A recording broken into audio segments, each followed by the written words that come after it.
Hello बच्चों। आज हम बात कर रहे हैं बेटा टाइप नंबर 3 की। सबसे इम्पोर्टेंट टाइप है इसका चैप्टर नंबर 1। हिंदी में बोलते हैं इसको विभाजन सूत्र और इंग्लिश में बोलते हैं सेक्शन फॉर्मूला। कहता क्या है वो देखिए।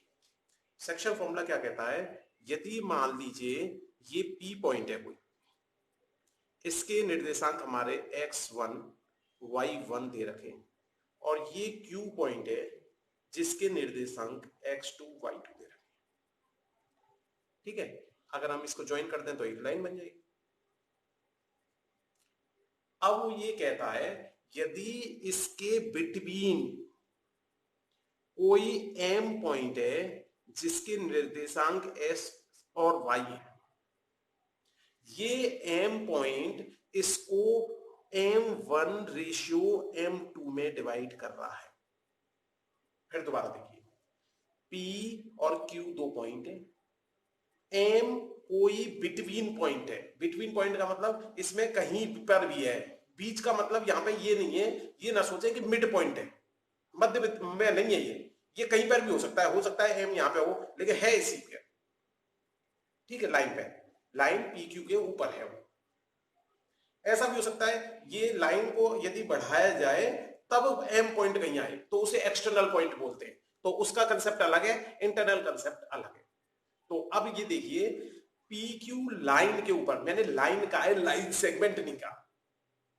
लाइन का मतलब क्या होता है बेटा, एक ऐसी लाइन जिसको लेफ्ट में राइट में कहीं पर भी बढ़ा लो, ये लाइन है। ये PQ एक लाइन है, लाइन सेगमेंट नहीं है। ठीक है, लाइन है, हो सकता है PQ को ऐसे करके बढ़ा दिया जाए, ये ऐसे करके। PQ लाइन पर एक पॉइंट है हमारा M, जो कि PQ के बीच में भी कहीं आ सकता है बिटवीन, और Q से इधर भी आ सकता है, P से इधर भी आ सकता है। जब वो पॉइंट P से इधर और Q से इधर जाएगा तो उसको बोलेंगे एक्सटर्नल डिवीजन। जब PQ के अंदर कहीं होगा तो इसको बोलेंगे इंटरनल डिवीजन। तो हमें निकालना क्या है, M के निर्देशांक निकालने, M के कोऑर्डिनेट निकालने। तो फॉर्मूला क्या होता है M के निर्देशांक निकालने के लिए, M में जो ये x आ रहा है इसकी वैल्यू किसके बराबर होती है, M1 ये वाला रेशियो वाला और x2 plus M2 x1 upon M1 plus M2, दोनों रेशियो का सम। जिस अनुपात में ऐसे ही y की वैल्यू निकालना चाहें तो y की वैल्यू निकलेगी M1 y2 plus M2 y1 upon M1 plus M2। इसमें विशेष बात जो याद रखनी है, जो नॉर्मली सभी बच्चे गलती करते हैं, जब हमने ये वाला रेशियो लिया M1 तो हमने कोऑर्डिनेट ये M1 का मल्टीप्लाई करस्पॉन्डिंग मल्टीप्लाई इनसे नहीं किया, M1 का मल्टीप्लाई किया हमने दूर वालों से। M1 का मल्टीप्लाई किया, देखो M1 का मल्टीप्लाई किया दूर वालों से x2, M1 का मल्टीप्लाई किया y2 के साथ, तो दूर वालों, हमेशा दूर वालों का मल्टीप्लाई करना है। M2 के पास में तो ये दोनों आ रहे हैं लेकिन M2 का मल्टीप्लाई हमने किससे किया, इससे, तो ये गलती नहीं करना। इसे हम बोलते हैं, क्योंकि पॉइंट अंदर है तो ये इंटरनल डिवीजन, आंतरिक विभाजन। ठीक है, मैंने जैसा कहा कि ऐसा भी हो सकता था कि ये P होता, ये Q होता, और जब P को एक्सटेंड करते M यहां पर कहीं आता, तो इसको हम बोलते हैं एक्सटर्नल डिवीजन। इसके बाद बारे में डिटेल में हम 11th क्लास में पढ़ेंगे। ठीक है, नॉर्मली याद करने के लिए हम याद कर सकते हैं, क्योंकि जब हम RD शर्मा या कोई इस तरह की हेल्पिंग बुक करेंगे तो उनमें इस तरह के भी क्वेश्चन दे रखे। ठीक है, तो इसलिए याद रखने के लिए मैंने बता दिया है कि आपको क्या करना है, जब एक्सटर्नल डिवीजन होगा तो केवल इन दोनों में माइनस आ जाएगा। कैसे, M1 x2 minus M2 x1 upon M1 minus M2, दिख रहा है, केवल ये दो प्लस के जो साइन थे वो किसके हो गए, माइनस के। ऐसी y की वैल्यू आ जाएगी M1 y2 minus M2 y1 upon m1 minus. बात समझ में आ गई होगी। तो इसे अभी हमें बहुत ज्यादा डिटेल में, एनसीईआरटी जब हम कर रहे हैं तो बहुत ज्यादा डिटेल में नहीं सोचना, बस मोटा मोटा याद रखो, इंटरनल डिवीजन में प्लस वाला आता है और एक्सटर्नल डिवीजन में माइनस में। कंसेप्ट समझ में आ गया। अब देखिए क्वेश्चन, इसके अंदर क्वेश्चन हम देखते हैं।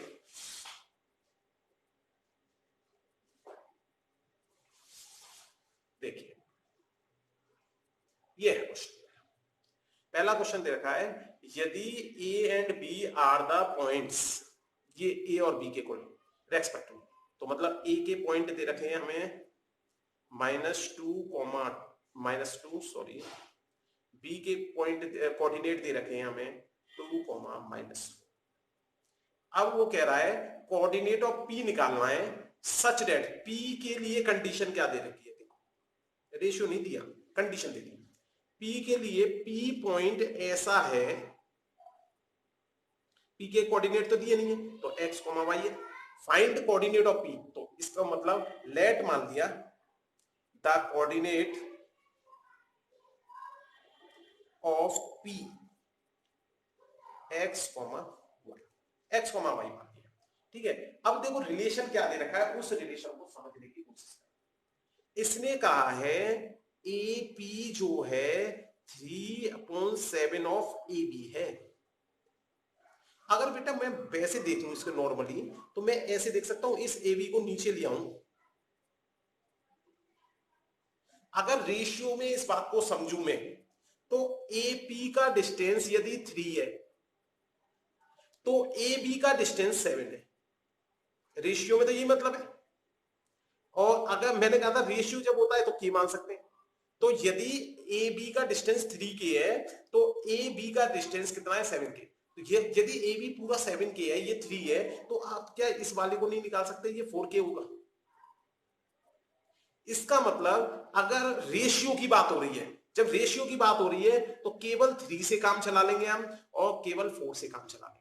रेशियो ये होगा, तो रेशियो पता पड़ गया हमें, इसका रेशियो हो गया हमारा 3:4। तो रेशियो क्या हो गया हमारा 3:4।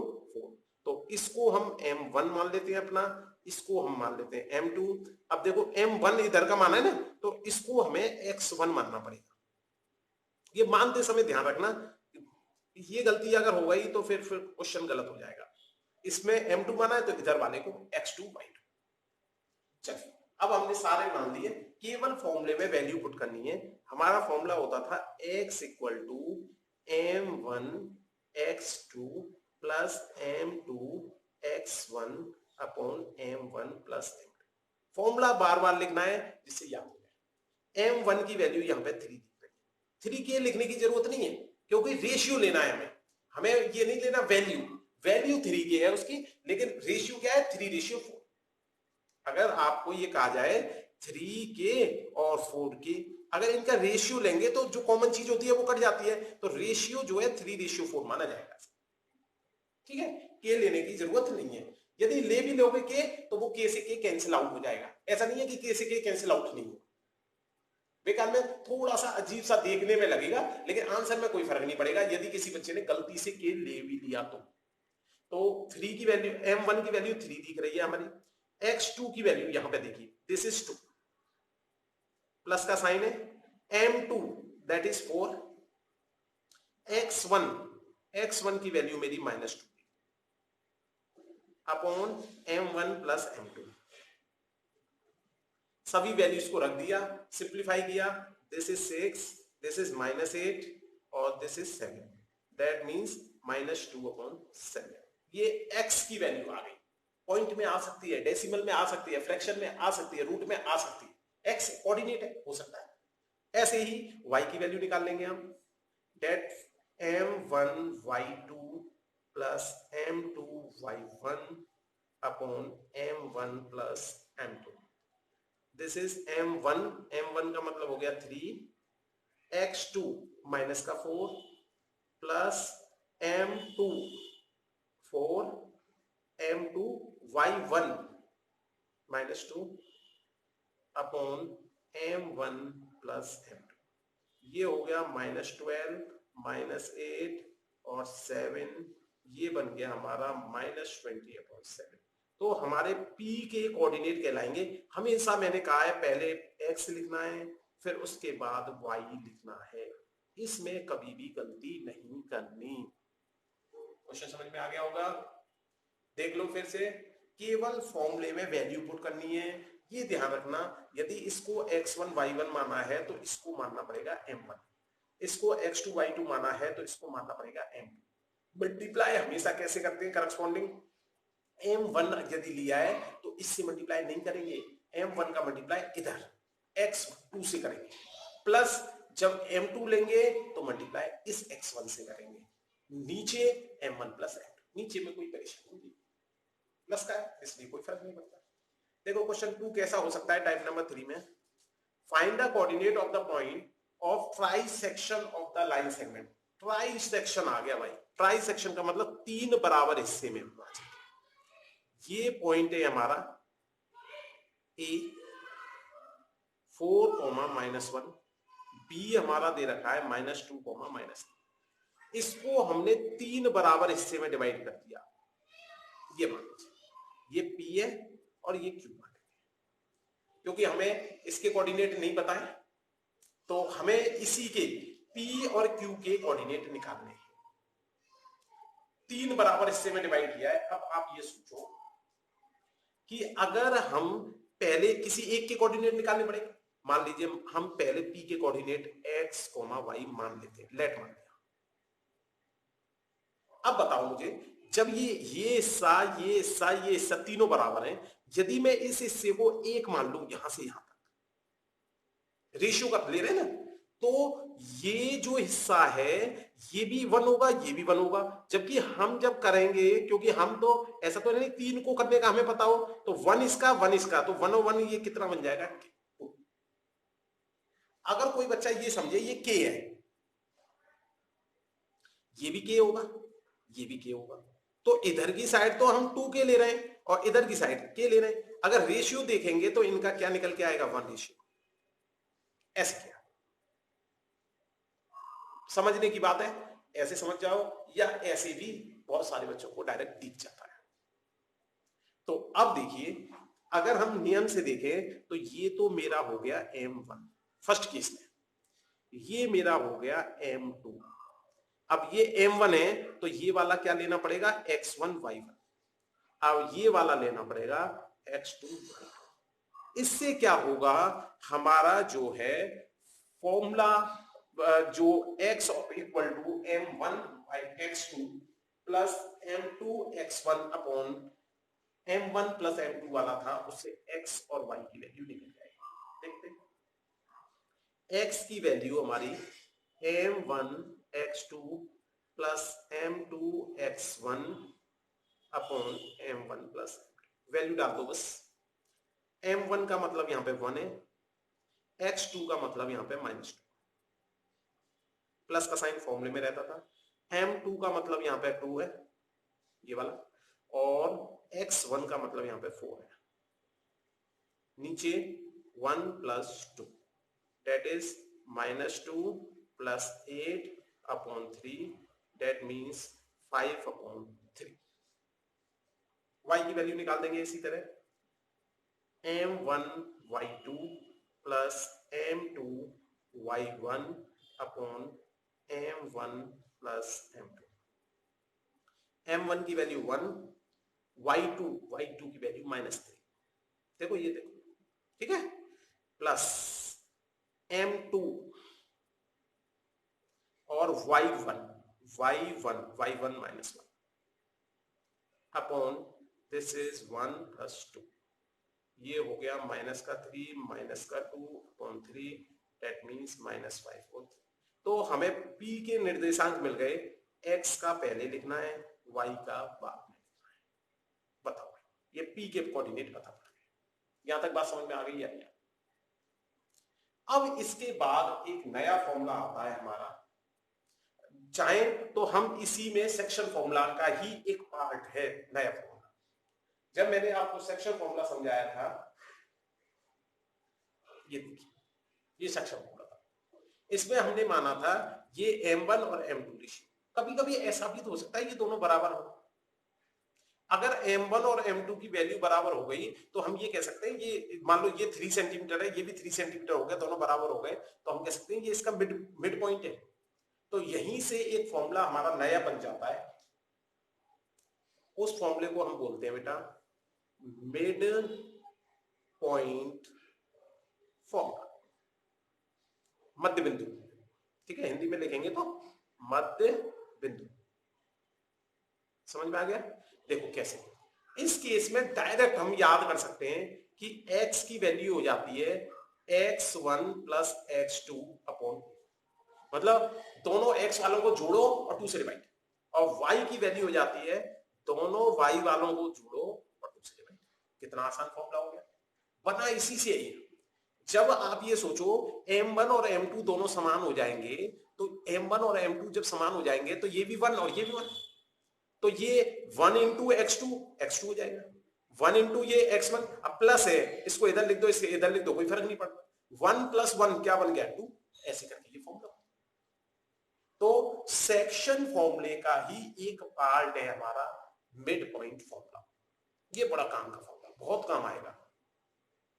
तो अब मिड पॉइंट फॉर्मूला समझ में आ गया, आप चाहो तो इसे याद कर सकते हो, आप चाहो तो रिलेशन याद कर लेना, ये दोनों समान हो गए, ये दोनों समान हो गए, मान लो ये समान हो जाते, और अगर कोई बच्चा के ले लेता, दोनों को के ले लेता, तो ये के, ये भी के, तो ये बन जाता हमारा के common x2 plus x1 upon 2k, के से के कैंसिल आउट होकर फिर से वही फॉर्मूला बन जाता। समझ में आ गया कि नहीं? चेंज नहीं है, अगर 1 1 मानो तब भी सेम है, के मानो तब भी सेम है, मैंने कहा था दोनों से आंसर सेम ही आना। अब लगाइए यहां पे, देखो बेटा हमको ये बताया गया था ये तीनों बराबर हिस्से में, तो ये वाला हिस्सा मेरा 1 है, तो ये वाला हिस्सा भी 1 है, क्योंकि तीनों बराबर बराबर थे, ये 1 ये भी 1 था। अब मुझे ये पता है, ये पता है, तो अब यहां से देखा जाए तो ये इसका मिड पॉइंट बन रहा है क्यू या नहीं बन रहा, तो अब इसमें हम लगा देंगे मिड पॉइंट फॉर्मूला। क्यू में कौन सा लगा देंगे? Mid point formula. तो क्यू में मिड पॉइंट फॉर्मूला लगाएंगे, तो क्यू के निर्देशांक यदि हम x3 और y3 मान लें, लेट, क्योंकि एक्स वाई पहले मान चुके हैं, x1 y1 x2 y2 मान चुके हैं, इसलिए हमने क्या किया x3 y3 मान लिया। चलिए q के निर्देशांक निकलेंगे, x3 की वैल्यू निकलेगी, इन दोनों को जोड़ना है। देखो x की वैल्यू आपकी आई है, यहां पे लिख देता हूं मैं, तो रेड से लिख देता हूं, x की वैल्यू आपकी 5/3 और दिस इज -5/3 आ चुकी है। तो देखिए अब इन दोनों के बीच में अगर मैं मिड पॉइंट फॉर्मूला लगाता हूं, अब इसे भूल जाओ, केवल ये नहीं देखो, इन दोनों के बीच में अगर मिड पॉइंट फॉर्मूला लगाता हूं, तो ये x वाले को x वाले में जोड़ना है और 2 से डिवाइड, y वाले को y वाले में जोड़ना है और 2 से डिवाइड। इसे थोड़ा सॉल्व कर लेंगे, हमारा आंसर आ जाएगा।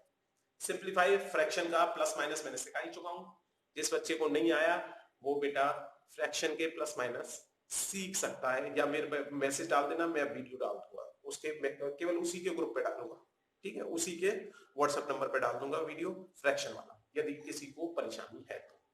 नंबर आपको पता ही है मेरा 9650519601, इस नंबर पे आप मैसेज भेज दें कि क्लास 10th का बच्चा हूं मैं और साथ में मुझे फ्रैक्शन वाला वीडियो चाहिए, तो मैं आपको आपके व्हाट्सएप पे भेज दूंगा, ठीक है। अब ये इतनी बात समझ में आ गई। अब इसको सॉल्यूशन अगर देखें तो ये हो गया नीचे वाले का नीचे वाले से मल्टीप्लाई, 3 बन जा 3, 5 -6 और ये अपॉन 2 चल रहा है, ये हो गया -1/3/2 चल रहा है, इसके नीचे कुछ नहीं तो 1 -1/3 1/2, दैट मींस -1/6। इधर की साइड देखो, ये हो गया 3 बन जा 3 -5 -9 -14/3 और 2 नीचे चल ही रहा है, 2 नीचे चल रहा है, तो ये बन गया 2/1 -14/3 इंटू 1/2, दैट मींस -7/3। देखो अब हमारे Q के निर्देशांक आ गए मतलब कोऑर्डिनेट आ गए -1/6 और -1/3। खेल खत्म। समझ में आ गया? अब होमवर्क लिखिए इसका, इस वाले टाइप का, टाइप नंबर 3 का होमवर्क लिख लीजिए। होमवर्क में है हमारे पास क्वेश्चन नंबर 1। चलो क्वेश्चन 1 7.2 देखिए, ये देखिए मैं बड़ा कर देता हूं। ये एक तो ये क्वेश्चन नंबर 1 करना है, दिख रहा होगा, ठीक है। क्वेश्चन नंबर 1 करना है, एग्जाम्पल नंबर 8 और एग्जाम्पल 6। तो एग्जाम्पल 6 देखिए पहले, एग्जाम्पल 6 ये देखिए, एग्जाम्पल 6 पूरा आ रहा है, आ रहा है, ठीक है। एग्जाम्पल 6 करना है आपको, और एग्जाम्पल नंबर आपको करना है 8। 8 देखिए, ये 8 में 4 इक्वल पार्ट्स कर दिए इसने। एक मिनट, पूरा नहीं आ रहा, 8 कहाँ है, ये रहा, चलिए पूरा आ रहा है। देखिए उसने किया है, जैसे हम अभी हमने किया था 3 इक्वल पार्ट में डिवाइड, इसमें 4 इक्वल पार्ट में डिवाइड करते हैं। तो इसमें हम क्या कर सकते हैं बेटा, पहले ए और बी के बीच में मिड पॉइंट फॉर्मूला लगा के, 1 2 3, 1 मिनट सॉरी, ये 3 वाला है क्या?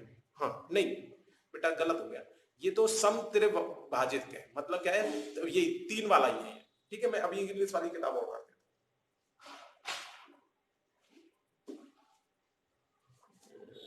अभी इंग्लिश वाली किताब में और लगा देता हूँ मेरे साथ, इससे कि इंग्लिश वाले बच्चे भी कर सकें। देखिए फर्स्ट क्वेश्चन देखिए जरा, ये एक तो आपको ये फर्स्ट क्वेश्चन करना है इसका, ठीक है। इसमें रेशियो पहले से गिवन है, देख लो। तो ये m1 की वैल्यू हो गई, ये m2 की वैल्यू हो गई, सिंपलीफाई करेंगे आंसर आ जाएगा। एक एग्जांपल 6 करना है आपको, 5 6 ये देखिए एग्जांपल 6 दिख रहा होगा, ठीक है। एक करना है आपको एग्जांपल 8 अभी निकालता हूं, ये देखिए 8 को देख लीजिए, ठीक है। ट्राइसेक्ट ही है बेटा, ट्राइसेक्शन ही है, मुझे लगा ये एक क्वेश्चन दे रखा है उसमें 4 डिवीजन किए थे इक्वल, तो वो वाला अभी दिया नहीं है मैंने, वो मिड पॉइंट फॉर्मूले का और कंसेप्ट डिटेल में कराऊंगा तब करा दूंगा। चलिए थैंक यू।